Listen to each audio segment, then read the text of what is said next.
Bonjour à tous et bienvenue à la webconférence Apsis Cyborg sur la facturation électronique. Nous allons passer une petite heure ensemble.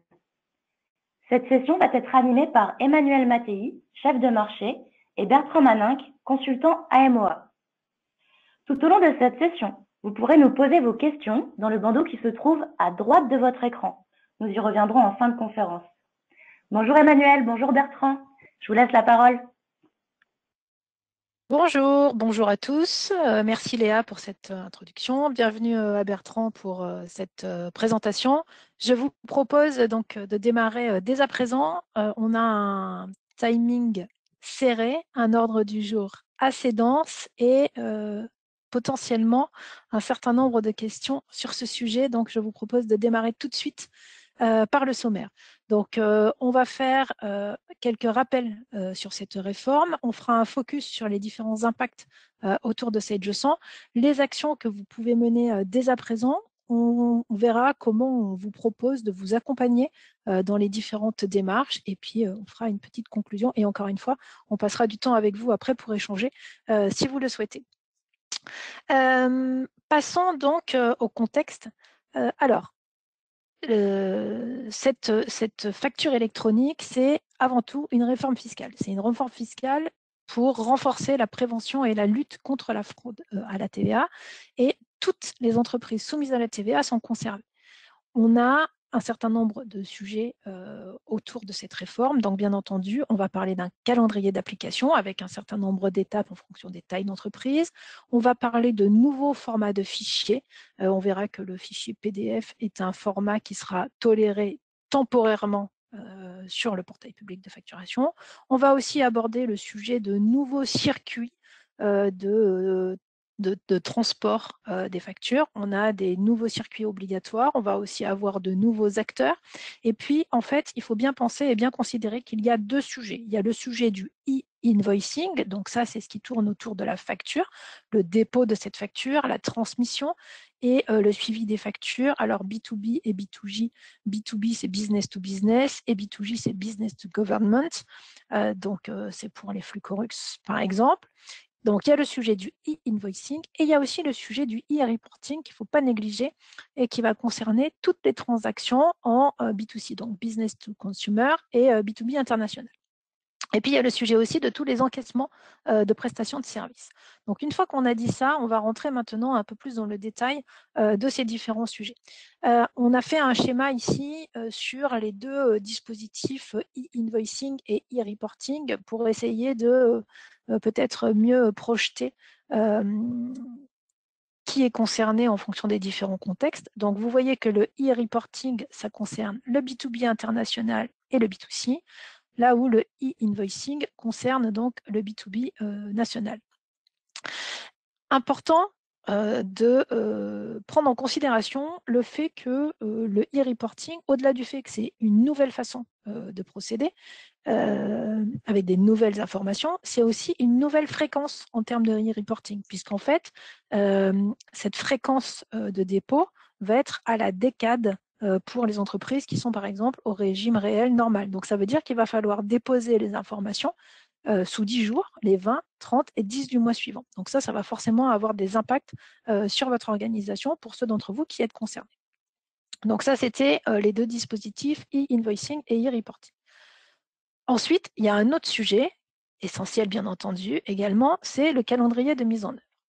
En fait, en fonction de la taille des entreprises, il y a des échéances qui vont être différentes. Ce qu'il faut souligner, c'est que du point de vue de la réception, toutes les entreprises sont concernées dès le mois de juillet 2024 ou à partir du mois de juillet 2024, ça dépend de la façon dont on se positionne. Donc, toutes les entreprises sont concernées en juillet 2024. Donc, ça veut dire qu'il va falloir que les systèmes soient prêts pour pouvoir traiter ces éléments-là à compter de juillet 2024. Après, il y a le sujet de l'émission des factures. Donc, pour l'émission des factures, la première échéance, c'est juillet 2024, là aussi, et cette échéance de juillet 2024 en émission, elle concerne les grandes entreprises, mais pas uniquement. C'est-à-dire qu'elle concerne les grandes entreprises, également les entreprises qui ont opté pour le régime de l'assujetti unique de TVA, donc ce qu'on appelle les assujettis uniques, et aussi toutes les entreprises qui déposent aujourd'hui sur Chorus Pro. Donc, toutes ces entreprises-là devront, à compter de juillet 2024, disposer d'outils pour émettre sur ces nouveaux formats. On va y revenir. Et puis, ensuite, on a 2 autres échéances, janvier 2025 et janvier 2026, pour les ETI, les TPE et les PME. Donc ça, c'est le calendrier de mise en œuvre. Ensuite, si on rentre un peu plus concrètement dans la facture électronique, de quoi il s'agit? En fait, la facture électronique, ce n'est pas du tout une facture papier, ce n'est pas du tout un PDF ou une image seule, et ce n'est pas du tout un document généré par un logiciel qui va être envoyé par mail. Là, on parle désormais d'une facture qui va être créée avec un format électronique qui va contenir un certain nombre de données et de façon structurée. Et en fait, il y a 3 formats de fichiers qui ont été identifiés et qui seront reconnus dans ce contexte. C'est le format FactureX, le format UBL et le format C2I. Il est fort à parier que le format FactureX soit celui en fait qui soit le plus communément utilisé, parce que ce format FactureX, c'est ce qu'on appelle un format hybride, c'est-à-dire que c'est un fichier, un format qui va être lisible à la fois par l'œil humain, puisque c'est un PDF, et à l'intérieur duquel va être associé un fichier XML qui donc va pouvoir être interprété par une machine. Donc il est vraiment très probable que ce format FactureX soit celui qui sera le plus communément utilisé. Néanmoins, on a bien 3 formats de fichiers standards qui pourront être traités. On va revenir là-dessus. Donc, une fois qu'on a dit ça, on a dit qu'on était sur des factures avec des données structurées. Je vous partage ici un exemple. Alors, c'est la liste non exhaustive des données qui vont être exigées par l'administration fiscale, justement, dans ces factures. Et puis, il va y avoir plusieurs modalités. C'est-à-dire qu'au démarrage, on va avoir un certain nombre d'éléments qui seront attendus. On va parler des données d'en-tête et des données de pied de facture. Et puis, à partir de 2026, il faudra aussi rentrer dans un niveau de détail et transmettre les lignes de ces factures. Donc, ça veut dire que toutes ces informations vont devoir être présentes dans les outils, dans les factures. Par exemple, dès le démarrage, il va falloir qu'on envoie dans les factures une notion comme la nature de l'opération. Est-ce que c'est du bien? Est-ce que c'est du bien et service? Est-ce que c'est mixte? Est-ce qu'il y a ou pas l'option sur les débits? Ces éléments-là, aujourd'hui, ce ne sont pas des éléments qui figurent dans les factures. Donc là aussi, ça va avoir des impacts sur ce qu'on met dans les factures, sur la capacité des outils à pouvoir donc mentionner ces éléments-là. Donc ça, ce sont les données qu'on va devoir mentionner au niveau des factures. Donc, une évolution sur les fichiers eux-mêmes, la structure des factures, et sur les données qui sont contenues dans les factures. Un premier changement. Ensuite, il y a une autre notion qu'il faut prendre en considération dans le contexte du e-invoicing, c'est un nouveau flux. Ça va être une nouvelle façon en fait, de faire transiter les factures. On parle du schéma en Y. Pourquoi on parle du schéma en Y? Parce que c'est le schéma qui a été retenu dans le cadre de cette réforme pour faire transiter les factures. On rentrera un peu plus tard dans le détail des différents acteurs, mais là, ce que je veux mettre en avant, c'est le fait qu'avec cette réforme, en fait, c'est plus le fournisseur qui envoie la facture à son client directement, ça n'existera plus. En fait, le fournisseur, la facture, elle va transiter par des intermédiaires, que ce soit les plateformes de matérialisation partenaires, on va y revenir, ou par le PPF. Et en fait, c'est le PPF qui lui-même enverra les données à l'administration fiscale. Donc forcément, le fait de rajouter ces acteurs, là aussi, ça va avoir des impacts et des conséquences sur votre organisation, la façon dont vous allez traiter les données, et aussi forcément sur les outils dont vous disposez aujourd'hui. Donc, on a vu qu'il allait y avoir de nouveaux formats de fichiers, des types de données nouvelles, un flux qui va être différent, et une autre notion qui va désormais rentrer dans ce contexte, c'est la notion de statut. Alors, le statut, c'est une nouvelle notion qui va arriver et qui va nous permettre de savoir si la facture elle a été soit déposée, soit rejetée, soit encaissée, soit refusée. Donc, vous voyez qu'on parle même d'encaissement au niveau de la facture. Et en fait, ces notions de statut, il y a 4 statuts obligatoires et un certain nombre de statuts qui vont être recommandés, qui pourront être pris en charge dans les différents intermédiaires. Donc, ces notions de statut, ce sont des nouvelles informations, là aussi, qu'on va devoir traiter dans les différents outils pour tracer le cycle de vie de la facture. Donc, on a vu facture, la structure de la facture, les données à l'intérieur de la facture, les flux à mettre en place, et on va aborder le sujet des acteurs. Ça, c'est intéressant. Donc, du coup, on a 3 nouveaux acteurs. Ces nouveaux acteurs, ce sont des intermédiaires qui vont nous permettre d'acheminer les factures. Alors, on parle de 3 nouveaux acteurs différents. Le portail public de facturation, c'est ce qui s'appelait Chorus jusqu'à présent, donc c'est le nouveau nom de Chorus, donc le PPF.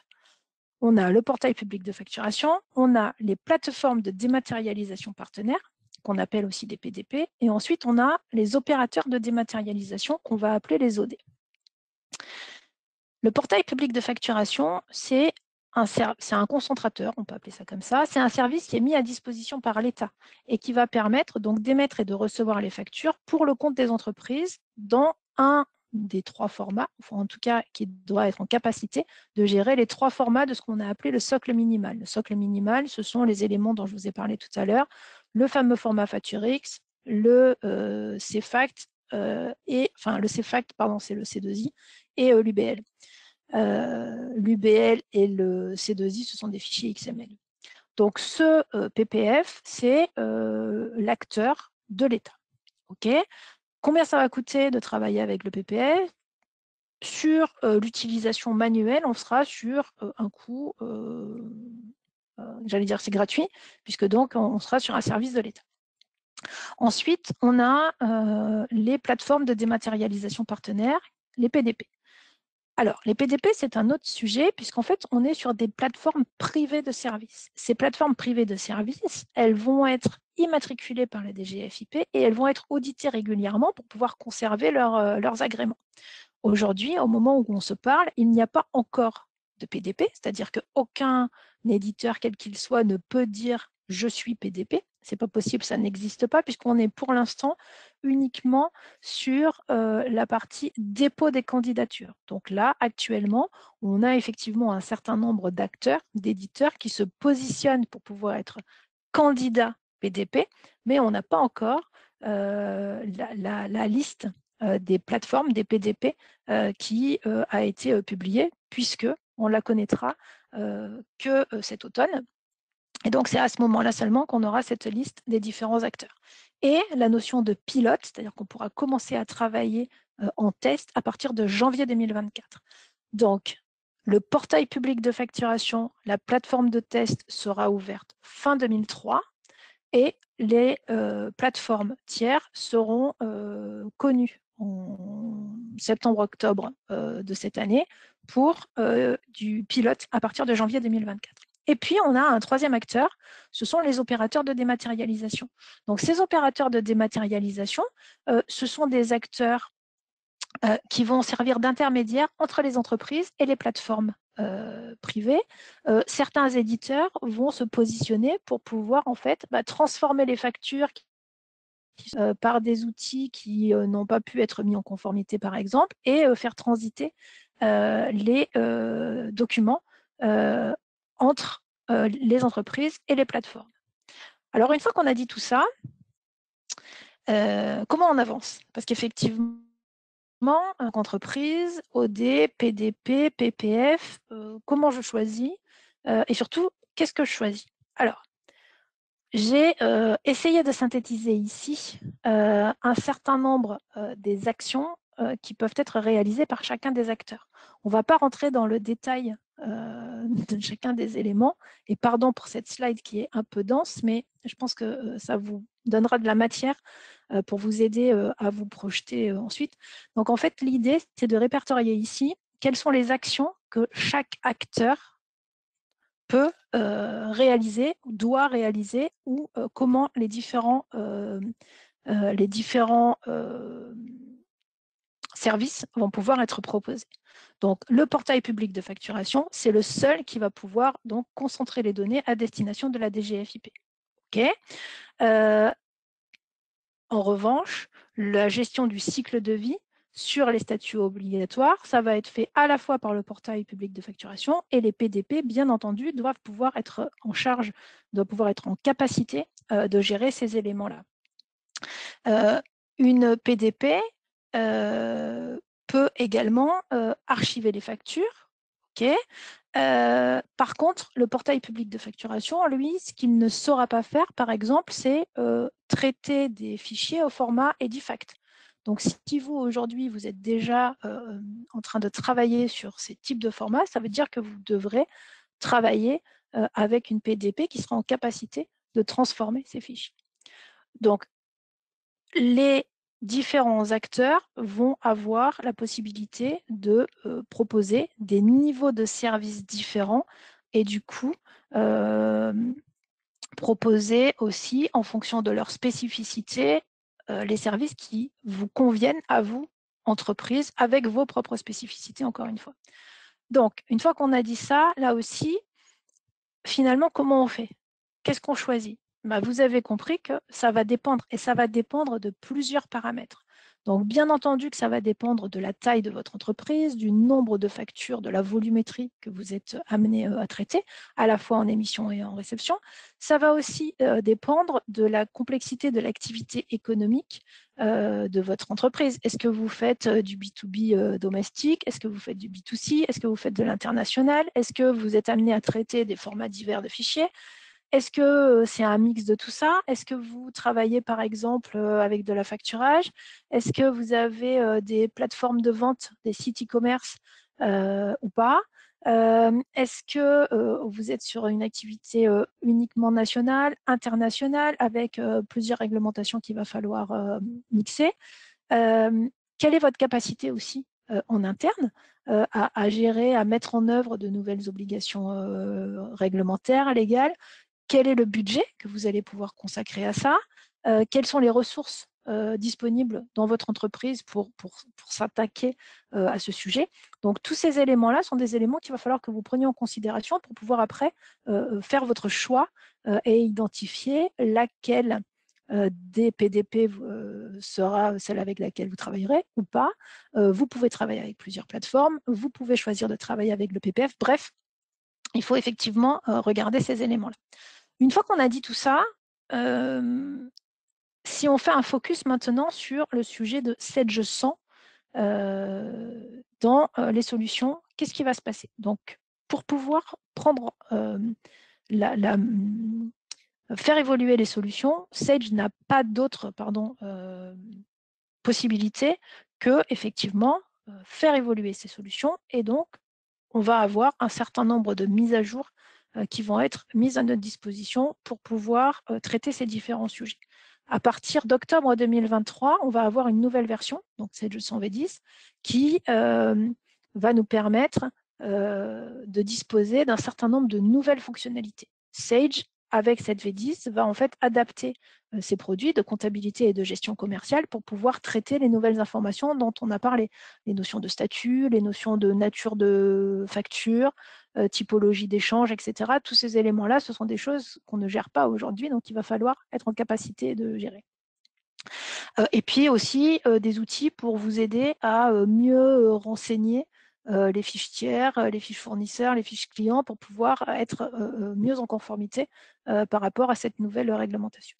Et puis, au fil de l'eau, début 2024, puis début d'été 2024, on aura d'autres mises à jour qui nous permettront de pouvoir approfondir les fonctionnalités pour pouvoir être prêt sur juin 2024 pour pouvoir donc traiter ces différents types de factures. Ce qui va être important, c'est qu'à partir de la V10, en réception, on va être en capacité de connecter la comptabilité au portail public de facturation, à minima, et du coup, on va pouvoir venir récupérer ces factures On va les récupérer dans une bannette, puisque ça va être une nouvelle fonctionnalité qui va être à notre disposition. Ces factures qu'on va récupérer dans une bannette, puisqu'on va traiter des fichiers au format XML, il y a un certain nombre d'automatismes et de traitements qui vont pouvoir nous être proposés. Et du coup, la génération de l'écriture comptable et analytique sera facilitée. Et ensuite, on fera le traitement du paiement via moyen de paiement. Donc ça, c'est le premier niveau à partir du moment où vous êtes équipé de la comptabilité Sage. Il est possible, si vous le souhaitez, d'aller plus loin. Alors, pardon, encore une fois, la slide est un peu dense, mais vous pouvez dès à présent vous projeter sur un mode de fonctionnement un peu plus dense, un peu plus large et mettre en place une solution qui s'appelle Sage Automatisation Comptable. Sage Automatisation Comptable, c'est une solution qui va permettre, au niveau de la réception, de récupérer non seulement les factures fournisseurs au format FactureX, format traité par le invoicing, mais également de traiter les factures PDF que vous recevez aujourd'hui par mail, par courrier ou que vous scannez sur vos imprimantes photocopieurs. Donc, de traiter ces factures et surtout de pouvoir aussi vous accompagner dans la mise en place de circuits de validation. C'est-à-dire qu'avec Sage Automatisation Comptable, on peut dès à présent commencer à digitaliser le circuit de validation de vos flux d'achat pour anticiper les obligations qu'on aura après et peut-être en tout cas d'ores et déjà faire évoluer votre organisation. Justement, qu'est-ce que vous pouvez faire dès à présent pour anticiper et travailler sur ce sujet? Ce que vous pouvez faire dès à présent, c'est organiser ce projet d'entreprise, c'est-à-dire que vous pouvez nommer un référent, constituer une équipe projet, informer vos acteurs, vous préparer au changement et aussi échanger avec votre expert comptable qui est quand même qui fait partie des personnes les mieux placées pour pouvoir vous accompagner par rapport aux obligations qui sont les vôtres sur ces sujets.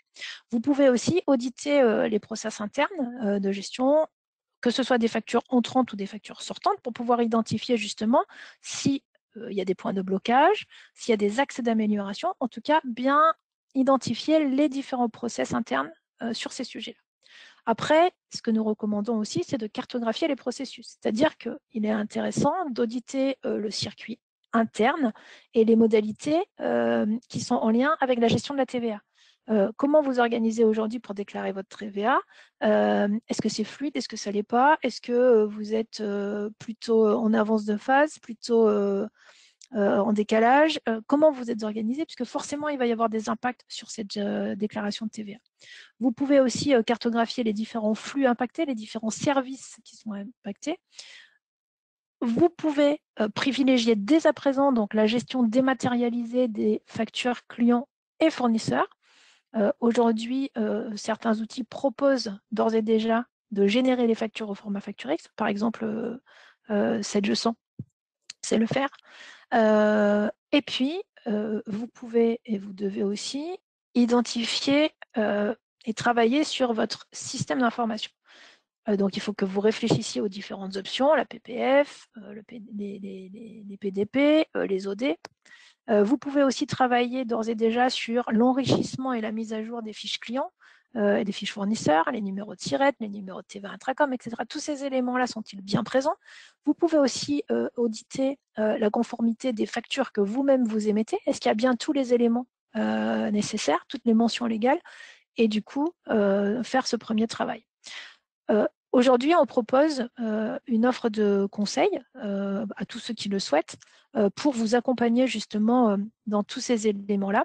Et je laisse la parole à Bertrand qui va justement vous en dire un petit peu plus sur ce sujet. Je vous remercie.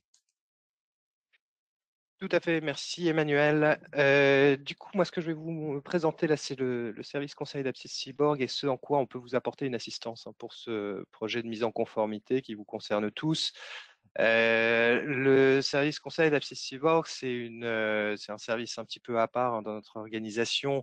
On existe depuis 2018. Maintenant, nous sommes une équipe d'une dizaine de consultants avec tous des casquettes assez variées. Mais en tout cas, nous partageons tous l'expertise sur la gestion de projets informatiques pour nos entreprises clientes.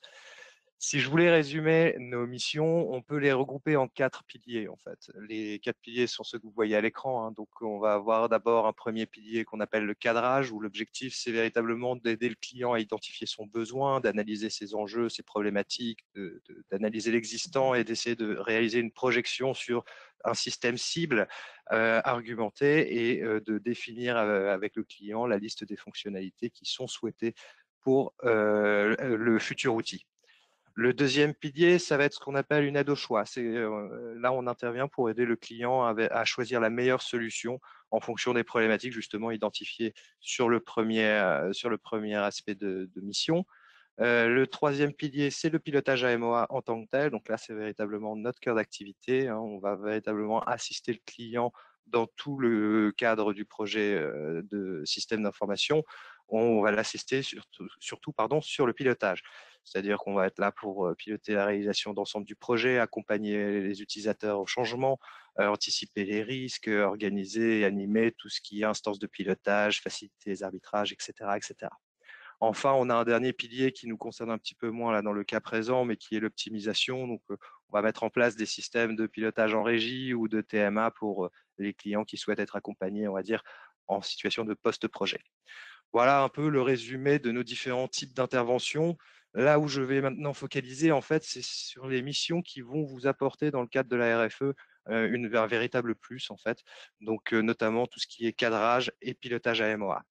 Alors, le cadrage, je le divise en deux parties parce qu'on peut vous proposer en fait deux types d'interventions. La première intervention, c'est ce que j'appellerais une intervention express, hein, comme vous pouvez le voir à l'écran.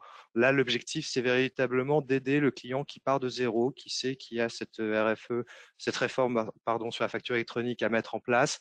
Il sait qu'il y a une deadline réglementaire à respecter, mais on ne sait absolument pas comment prendre le sujet, par où commencer, etc., etc. Alors, la présentation d'Emmanuel auparavant a déjà donné un certain nombre d'éléments, mais nous, là, on va intervenir pour véritablement, on va dire, focaliser toute la problématique sur la situation du client. On va, en gros, aider le client à faire le premier pas pour répondre aux enjeux.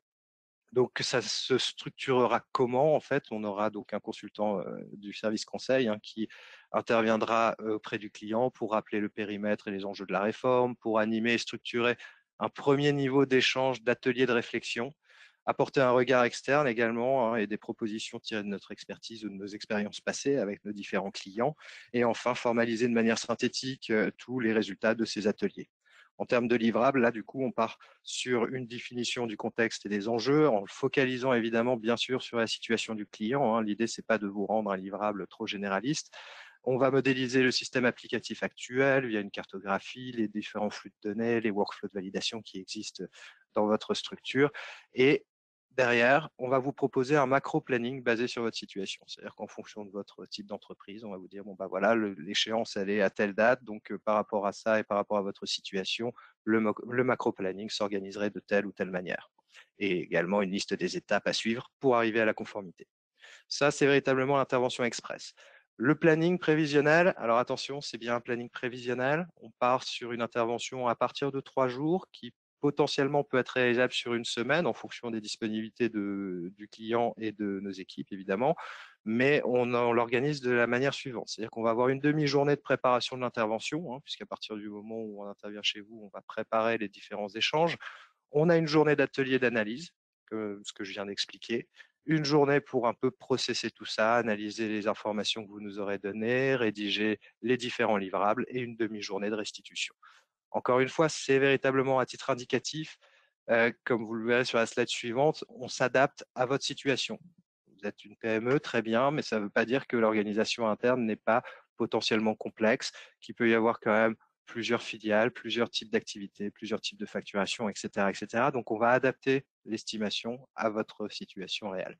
Mais sinon, notre estimation se basera sur les 4 différents éléments, la définition des enjeux, les ateliers, les analyses et la restitution plénière. Ça, c'est le premier type d'intervention de cadrage, si je peux résumer.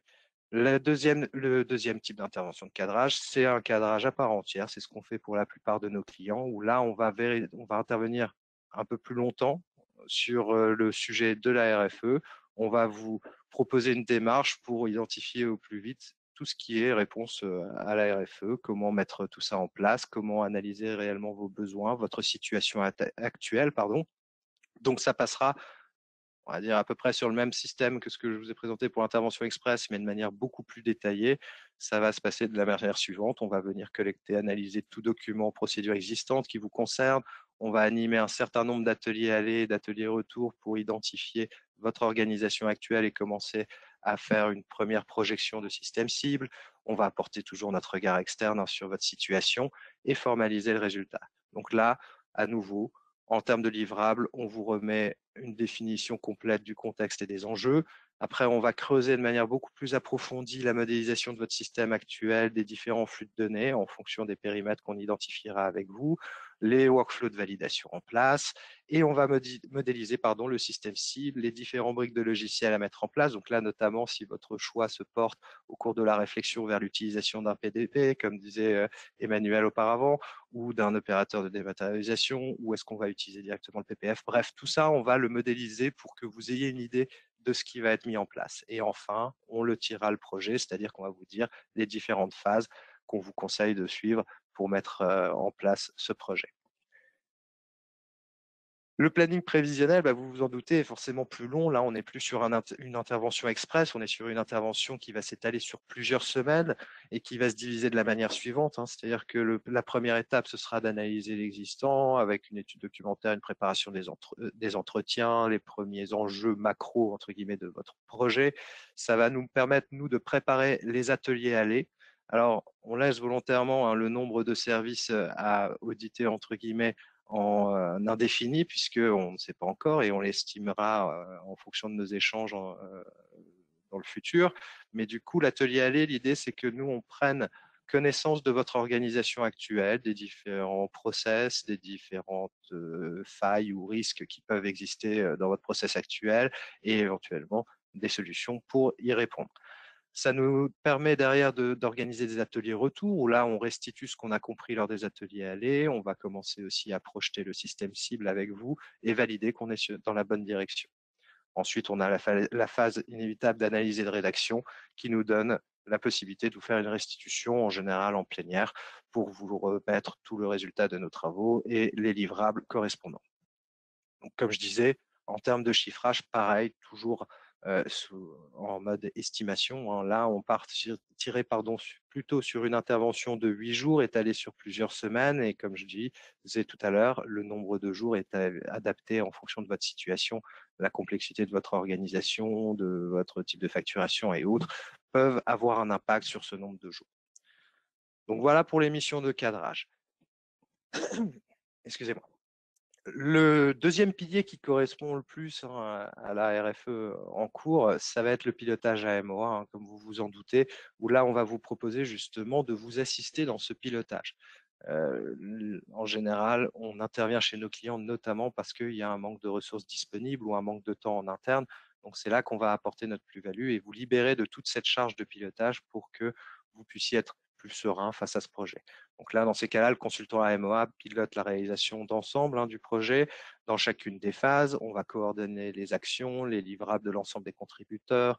On va mettre en place un plan de gestion des risques en anticipant et identifiant les risques du projet et en mettant en place, ou en tout cas en proposant des actions de contingencement de ces risques pour les limiter au maximum.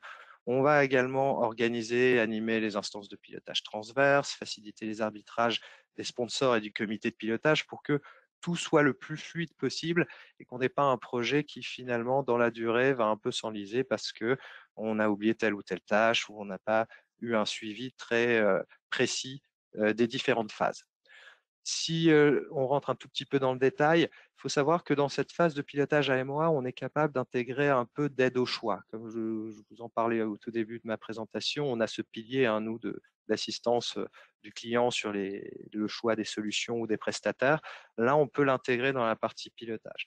On peut, si on reste uniquement sur la partie pilotage AMOA, l'étape suivante, ça va être de cadrer le projet. En amont, au tout début, la première étape, ça va être de mettre en place une espèce de note de cadrage avec la définition du projet, l'organigramme des tâches, les rôles et responsabilités de chacun, un planning, etc., etc.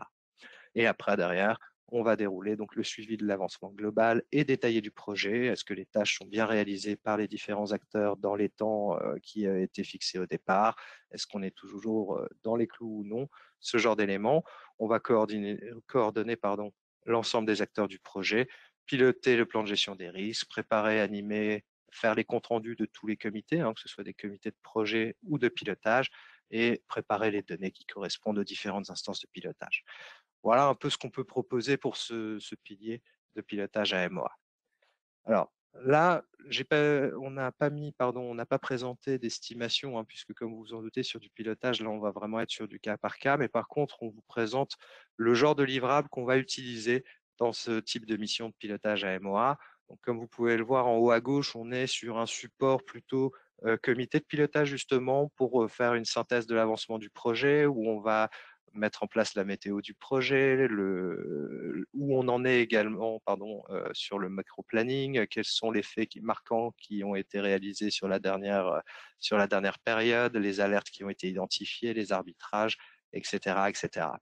La capture d'écran qui est en haut à droite, vous voyez, c'est un planning assez détaillé où là, véritablement, on a listé la plupart des tâches à réaliser avec un calendrier correspondant et ça nous permet véritablement d'être sûr que chaque tâche est réalisée dans les temps et que s'il y a le moindre problème, on soit en mesure de lever tout de suite un drapeau pour soit résoudre le problème tout de suite, soit revoir un peu le planning parce que le problème n'est pas résolvable dans l'immédiat, etc., etc.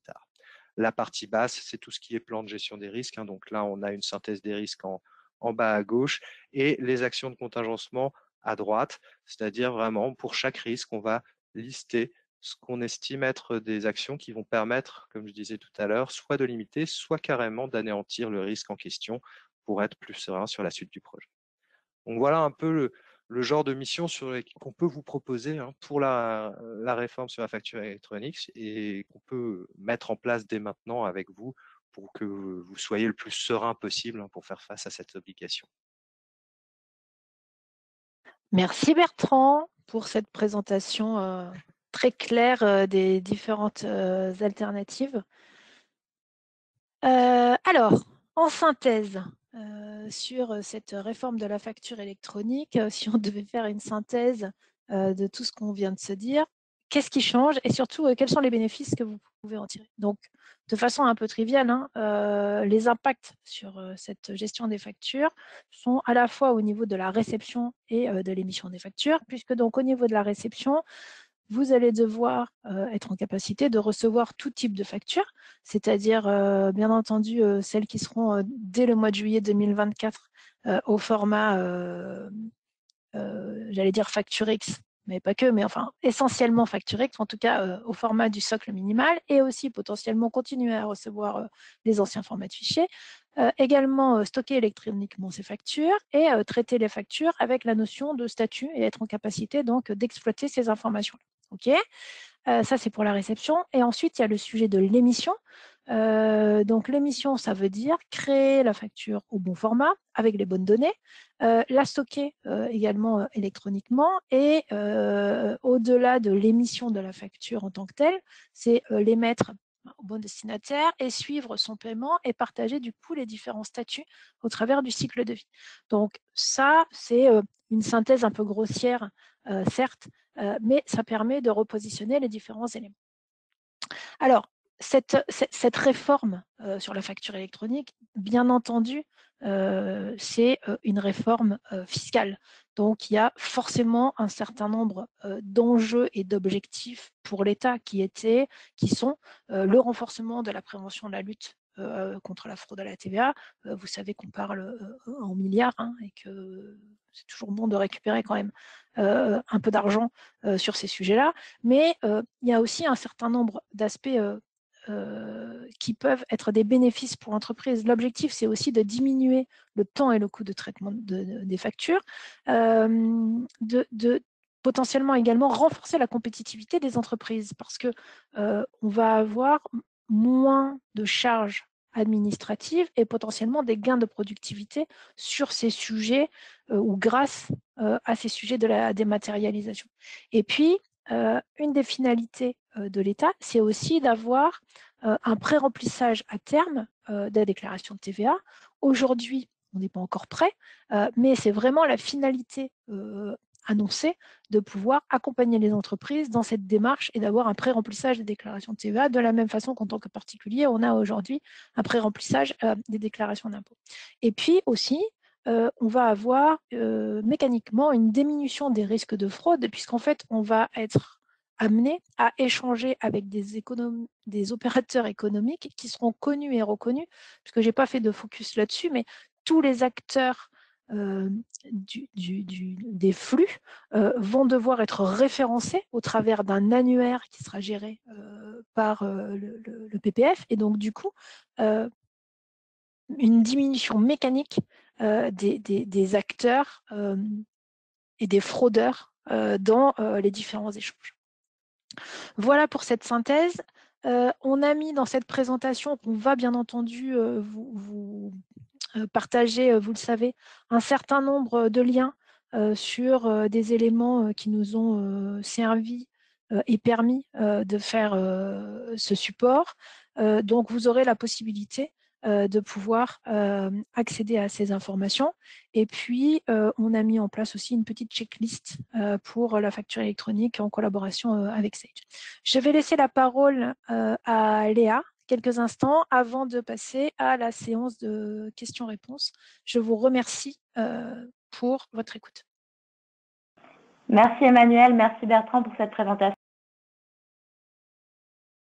Passons maintenant à la session questions-réponses. Donc Bertrand, Emmanuel, j'ai reçu plusieurs questions. Donc la première, les entreprises qui ne sont pas de grandes entreprises et qui ne sont pas assujetties uniques et qui déposent des factures sur Chorus Pro sont concernées par l'obligation dès juillet 2024 ? Alors attends, je vais mettre mon micro pour pouvoir répondre. Donc en l'occurrence, oui, à partir du moment où vous déposez sur Chorus Pro, ça signifie que vous devez rentrer dans le processus dès juillet 2024. Merci Manuel. Donc autre question, la version V10 est-elle une version majeure qui sera payante ou est-il préférable de passer en premier lieu en V9 ? Alors, la V10 est une version que Sage appelle majeure dans le sens où il va y avoir des changements de structure au niveau des bases de données. Il n'est pas prévu que cette version soit payante, c'est-à-dire que ça fait partie des mises à jour qui seront proposées au fil de l'évolution fonctionnelle. En revanche, il y aura des prestations d'accompagnement pour pouvoir s'approprier les nouvelles fonctionnalités et puis simplement faire cette mise à jour. Et après, est-ce qu'il faut passer d'abord par la V9 et ensuite par la V10 ? Vous avez certainement remarqué qu'on n'a pas trop communiqué autour de la V9. Non pas parce qu'elle n'est pas utile, il y a toujours des fonctionnalités intéressantes dans ces produits, mais la V9 n'est pas obligatoire tout de suite, sauf si vous êtes concerné par les acomptes sur la TVA. Pour le coup, on pourra très bien passer de V8 à V10 et les techniciens qui feront les mises à jour vous proposeront de passer de V8 à V10. Donc, je ne sais pas si j'ai répondu à la question clairement. Merci. Autre question, est-ce que l'accompagnement proposé par AppsiCyborg concerne toutes les solutions ? Là, c'est plutôt pour moi, à mon avis, Emmanuel. Je Oui, pense. tout à fait. On n'a pas de préférence, nous, au niveau conseil, sur l'outil que vous utilisez. Il n'y a aucun problème pour que ce soit du Sage 100, 1000 ou autre, aucun souci là-dessus. Et ça peut être aussi, pour compléter, on peut même imaginer que vous soyez sur d'autres outils que des outils Sage en soi, sur certains aspects métiers, c'est-à-dire qu'on est bien conscient, et c'est tout à fait naturel, qu'à l'intérieur du système d'information de l'entreprise, il peut y avoir plusieurs briques métiers et plusieurs solutions, et toutes ces briques sont potentiellement concernées, et donc tout l'intérêt, c'est justement d'aller regarder dans quelle mesure ces différentes briques sont concernées, quelles sont les interfaces qui existent les unes avec les autres, et quels impacts potentiels cela peut avoir. Absolument, oui. Ouais, tout à fait. Nous, tout notre travail d'analyse de l'existant, de cartographie de vos applications et autres ne tient pas compte, entre guillemets, de l'éditeur que vous utilisez. On est tout terrain, entre guillemets, sur ce process. Il faut vraiment nous voir comme un service d'assistance maîtrise d'ouvrage sur du projet informatique et non des spécialistes outils particuliers. Merci. Autre question, qu'est-il prévu pour les entreprises non soumises à la TVA? Les entreprises non soumises à la TVA, pour certaines, vous allez quand même être concerné en réception, parce que même si vous n'êtes pas soumise à la TVA, il y a quand même potentiellement des acteurs avec lesquels vous travaillez qui vont vous transmettre des factures sur des nouveaux formats.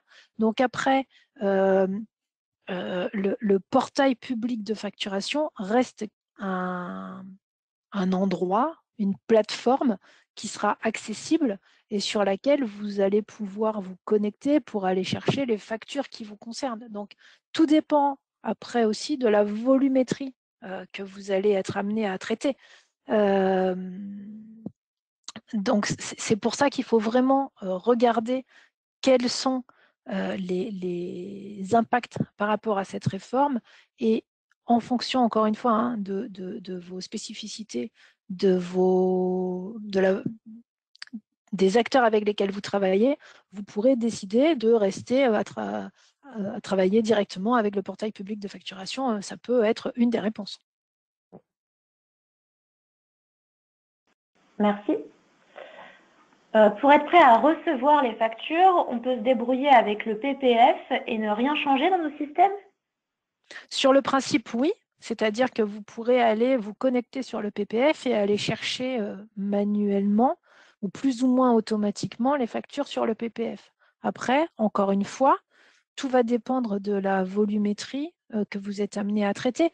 Si vous traitez, enfin, je vais prendre volontairement une caricature, mais si vous traitez, on sera à 10 factures par an, c'est pas un problème d'aller la chercher manuellement sur le PPF. Si vous traitez 100 factures par jour, il y a peut-être un intérêt à mettre en place des dispositions pour que vous puissiez les récupérer en automatique et que vous ayez la possibilité d'avoir des outils qui vont vous aider dans le traitement de ces factures. Merci. Est-ce que la V10 de Sage FRP 1000 est compatible avec la RFE? Alors, je ne sais pas répondre pour FRP 1000, puisque là, on parle de Sage 100. Donc, on va garder cette question et puis on reviendra vers la personne qui a posé cette question. Et on fera de toute façon des communications dédiées sur la partie FRP 1000. Merci Manuel.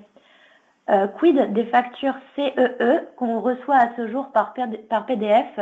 Est-ce que cela va rentrer dans la plateforme PDP? Alors, les factures qui sont aujourd'hui en PDF, si elles sont hors du périmètre de la facture électronique, vont continuer à exister et donc vous allez devoir continuer à les traiter, soit de la même façon que ce que vous faites aujourd'hui, avec une saisie manuelle directe de ces factures, soit en vous équipant d'outils. J'ai parlé tout à l'heure de Sage automatisation comptable. Ces outils sont en capacité d'exploiter les PDF avec ce qu'on appelle un OCR et donc vont pouvoir continuer à exploiter ces éléments-là. Donc, si elles sont hors du périmètre de la facture électronique, elles vont continuer à exister et il faudra continuer à les traiter. Merci.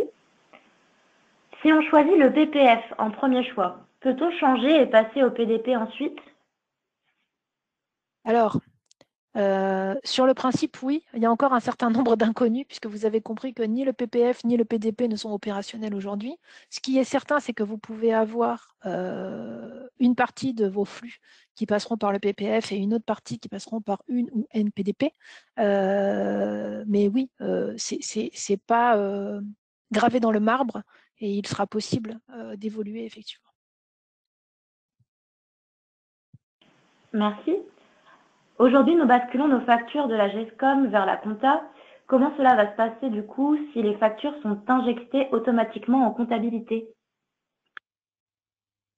De ce point de vue-là, ça changera. Attends, aujourd'hui, nous passons nos factures de la GESCOM vers la compta. Comment ça va se passer si les factures sont injectées automatiquement en comptabilité? Il y aura un rapprochement.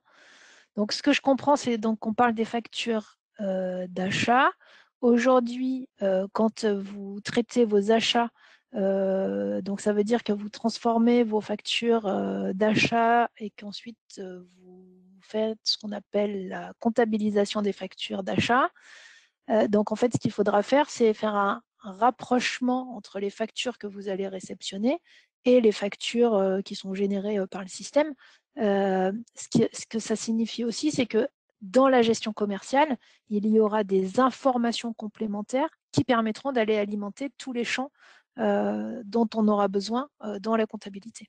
Donc, il y aura forcément des nouvelles informations dans la gestion commerciale pour pouvoir traiter et enrichir les données. Et ensuite, il y aura un rapprochement qui devra être fait pour pouvoir vérifier que les données sont correctes. Et comme vous faites certainement aujourd'hui, hein, vous vérifiez que la facture que vous recevez de votre fournisseur correspond bien à ce que vous avez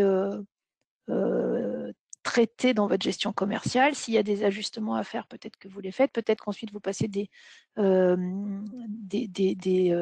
des modifications peut-être sur l'analytique en comptabilité. Donc, il y a un certain nombre d'éléments qui vont rester identiques et d'autres qui seront enrichis grâce aux évolutions logicielles. Merci. Doit-on être en capacité de gérer le statut des factures reçues ou seulement des factures émises? Les deux. Les deux. La notion de statut va être implémentée à la fois au niveau de l'émission et de la réception. Merci. Quelle est l'obligation de cette réforme de la facture électronique? Le stockage des factures fournisseurs suffit-il ou faut-il aller plus loin? On parle de stockage électronique, on ne parle pas forcément de certification ou de signature. Le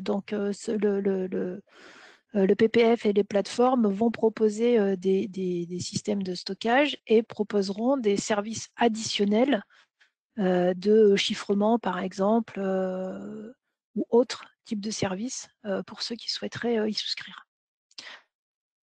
Je profite de cette question. J'ai absolument pas parlé dans cette présentation des pénalités éventuelles, etc. C'est volontaire, mais sachez que dans le cadre de la réforme, il est quand même fait mention d'un certain nombre d'éléments relatifs à des pénalités en cas de non-respect des différentes dispositions. Mais voilà, j'ai choisi de ne pas en parler. Aujourd'hui, on réabordera ces sujets un peu plus tard. Merci. Je travaille avec un logiciel métier pour la facturation et ensuite je fais un transfert dans Sage. Cela va-t-il être toujours possible?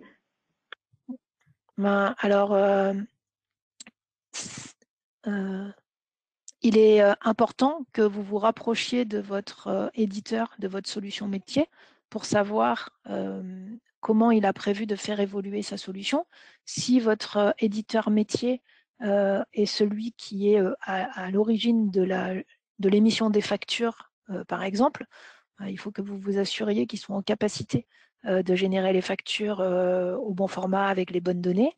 Et potentiellement, il faudra aussi que vous fassiez évoluer l'interface qui existe aujourd'hui entre votre solution métier et votre solution Sage.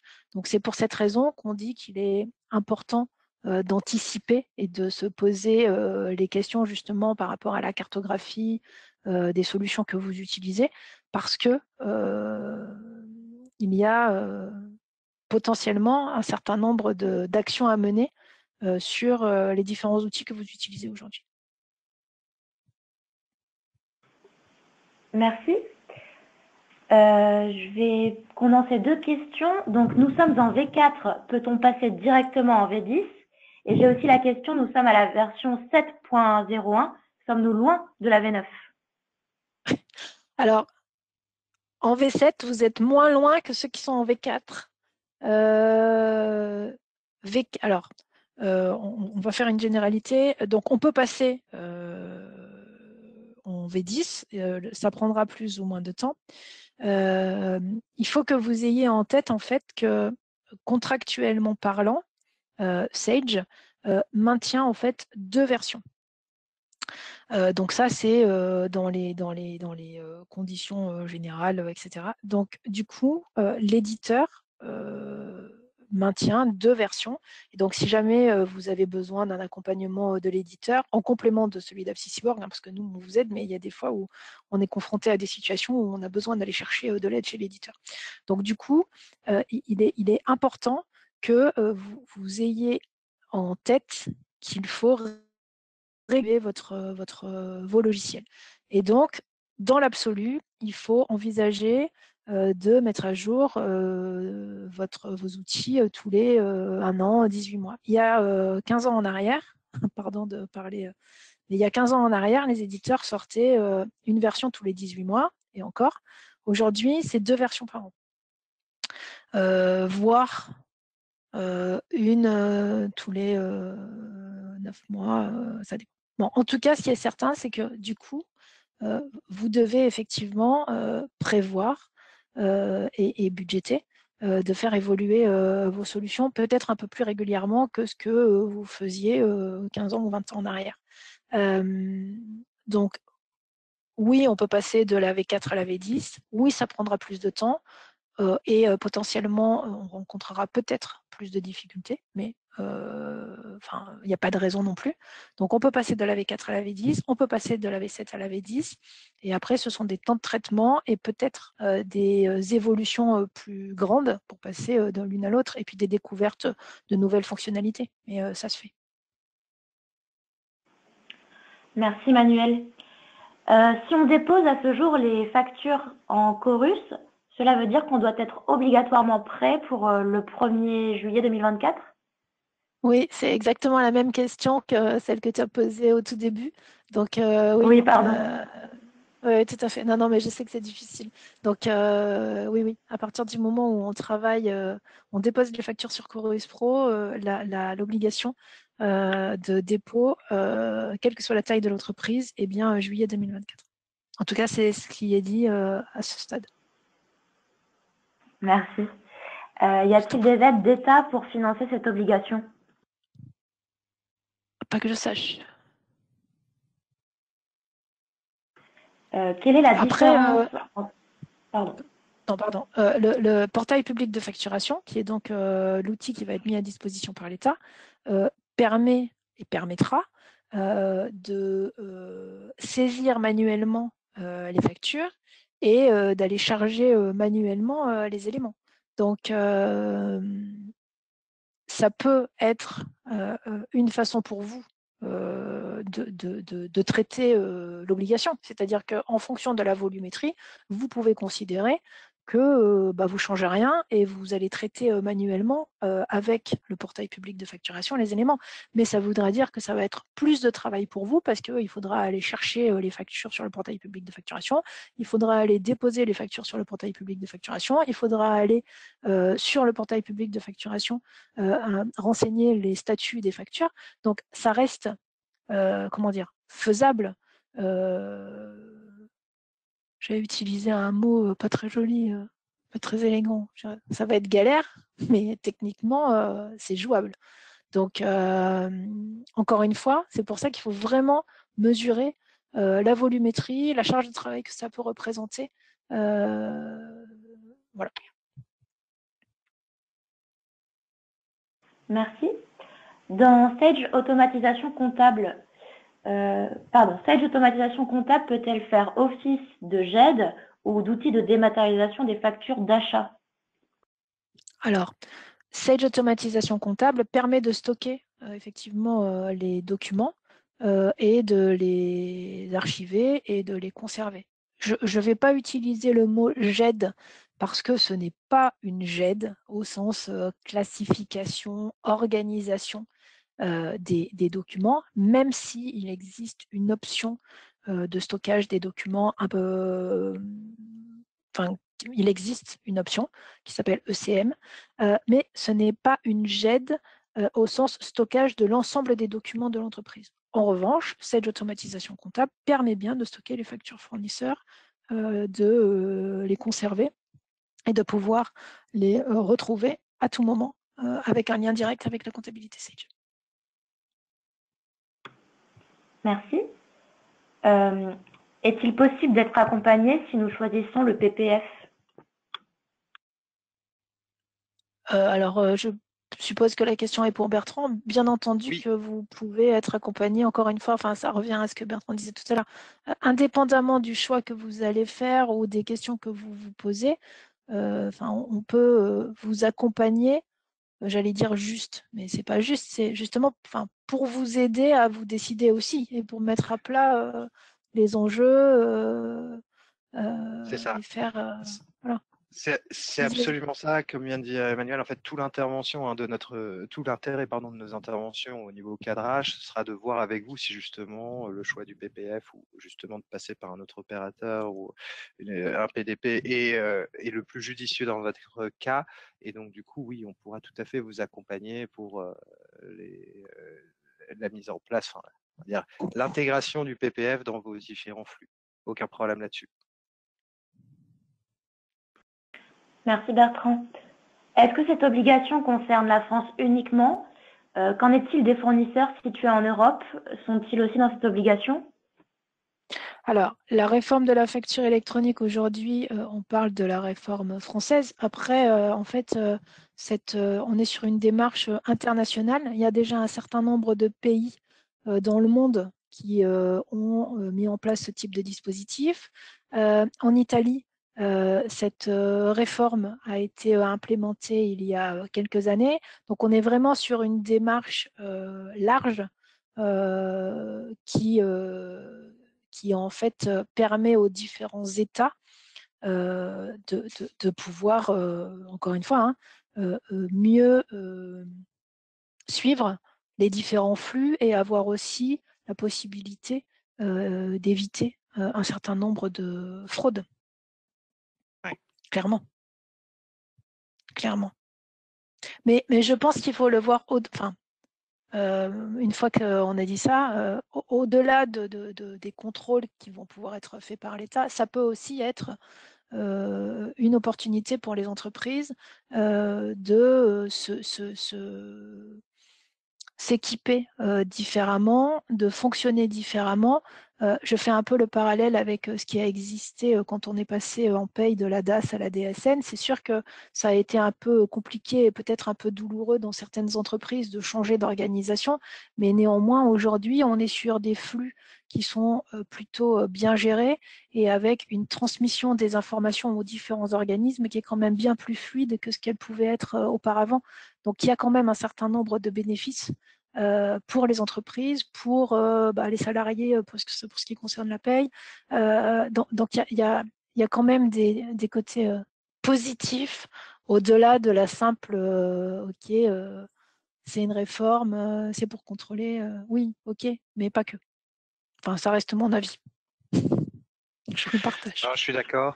Et en complément, j'ajouterais juste un petit point qu'on n'a pas détaillé lors de ce webinaire parce que le temps était quand même un peu compté. Mais à l'origine de cette réforme française, il y a tout un texte de loi européen, hein, une directive européenne qui était à l'origine de ça. Donc, à terme, il y a de fortes chances pour que de plus en plus de pays passent à ce système électronique. Mm.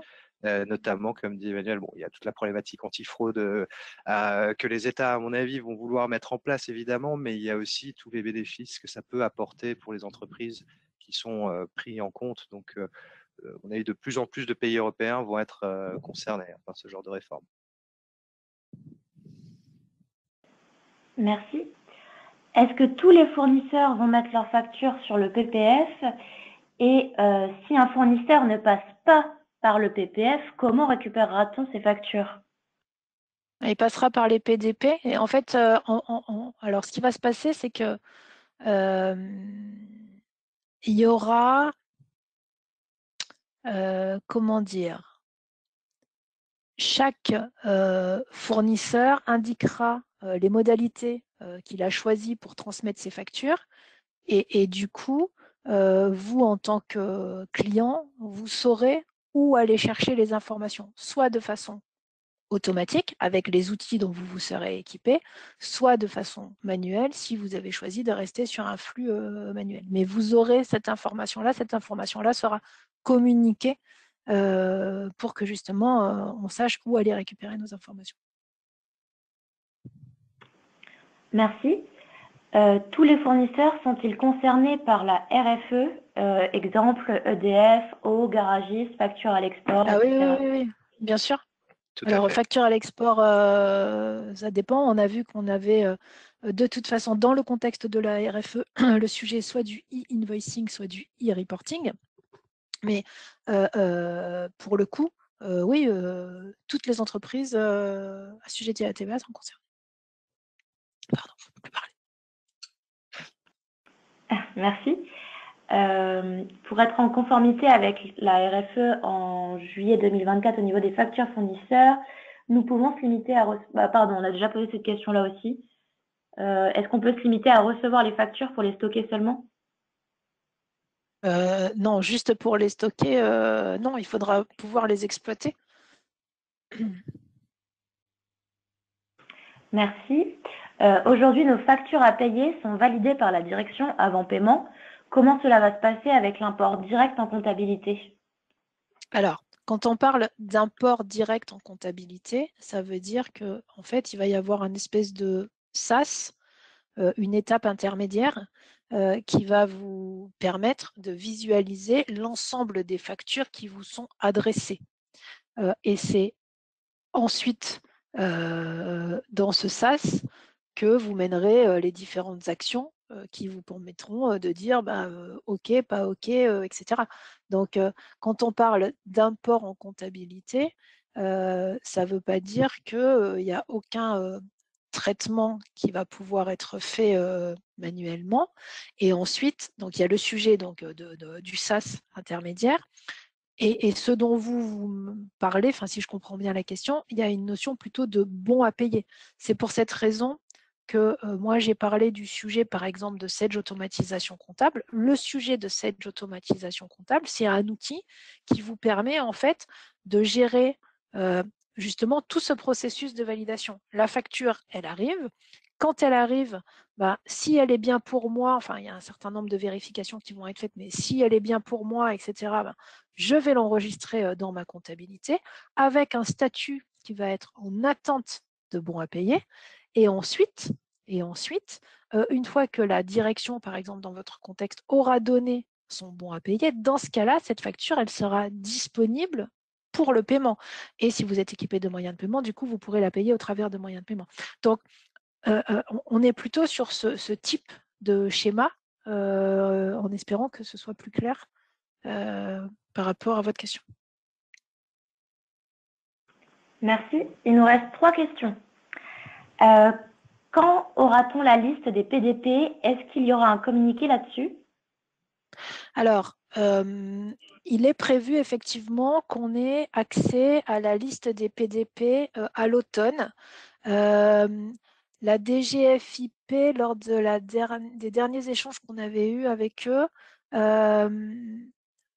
souhaitait temporiser un peu et pas forcément commencer à communiquer dès les premières accréditations pour pas favoriser tel PDP par rapport à tel autre.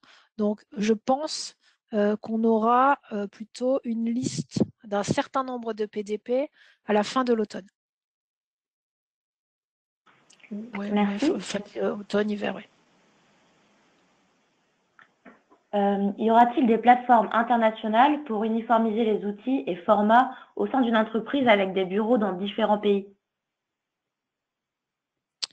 Une plateforme certaines PDP vont forcément proposer des services élargis, étendus, pour pouvoir traduire et convertir certains formats de fichiers. Je vous ai rapidement, par exemple, parlé des entreprises qui travaillaient déjà en EDI Fact, par exemple, et qui n'ont pas forcément envie de changer.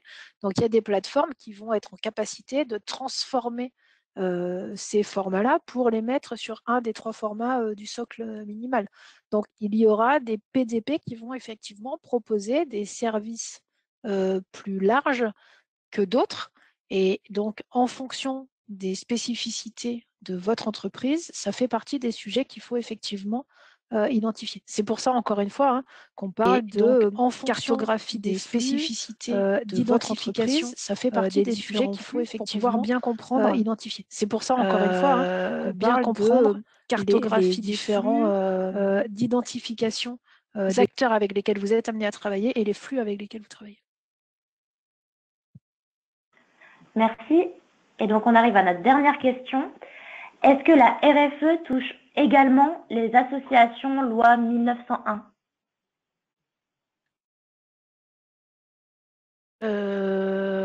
C'est pas, en partie, oui.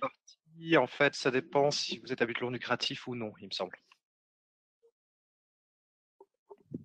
C'est pour ça. Oui, c'est ça. Vas-y, Bertrand. Non, vas-y. Non, je disais, donc du coup, les associations qui sont déjà assujetties à la TVA parce qu'il y a un but lucratif dans l'activité ou autre, seront concernées a priori, mais certaines associations continueront à être exonérées, donc du coup, hors du scope. Merci pour cette réponse. C'était notre dernière question. Donc, merci beaucoup Emmanuel et merci beaucoup Bertrand pour cette présentation. Et surtout, merci à tous de nous avoir suivis. Vous pouvez retrouver les sujets de nos prochaines conférences web directement sur notre site apsiscyborg.com. Bonne journée à tous et à bientôt. Merci beaucoup. Bonne journée. Merci à tous. Au revoir.